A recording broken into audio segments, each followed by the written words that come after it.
Hello, calculus students. It's Paige Tanner. I know you all missed me, so Mr. Hutchings welcomed me back. We're going to go over part C from the lesson from yesterday. Or it was when Mr. Hutchings taught it. So reading our problem, we're going to figure out what exactly we're looking at. So we're letting h be the function given by h of x equal to k x 1 minus x, which is pretty similar to our f of x up here, except we're switching out the 2 for k. When we multiply by a different number, it'll stretch or shrink it, which is why we see the curve of h of x is pretty similar to our f of x curve. And it's between 0 and 1, right there, for each k greater than 0. So the region, which we made up an image for, it's not originally shown, is enclosed by the graphs h of x and g of x down here. I'm going to trace that so you can see exactly where we're going. And enclosed in these graphs is a base of a solid with square cross sections perpendicular to the x-axis. Now the value of k, there is a value for which the volume of the solid is equal to 15. We want to write, but do not solve, an equation involving an integral expression that could be used to find the value of k. Now we'll go over solving this problem another day, so don't worry about that for now. I know you guys really want to solve it, but you can't. Not yet.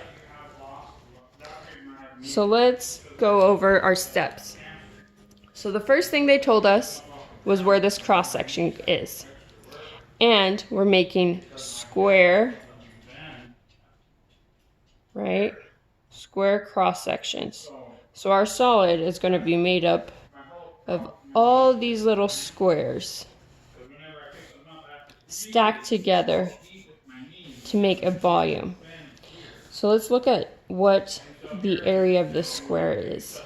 So the base is going to be h of x minus g of x. Now, what's the area of the square? Well, base times height. And for a square, this is going to be the same thing. So it's going to be the same thing copied over. So the area is equal to h of x minus g of x. And we're going to take this and square it. So let's look at making the volume of all these squares stacked together. If you remember this, it's an integral, and we have our bounds from 0 to 1. 0 to 1. Now we're taking the area that we found here, which is h of x minus g of x squared dx. Right, so this is something that we learned the other day, but now we're saying this is equal to 15. And they're asking us to write an equation that would solve for k. So we're going to fill in what our h of x and g of x are. K, x minus 1 minus our g of x, which is 3 x minus 1 root x. and this is squared dx. And that is equal to 15. And that's it, right here. This is all they're asking for. We don't have to solve it.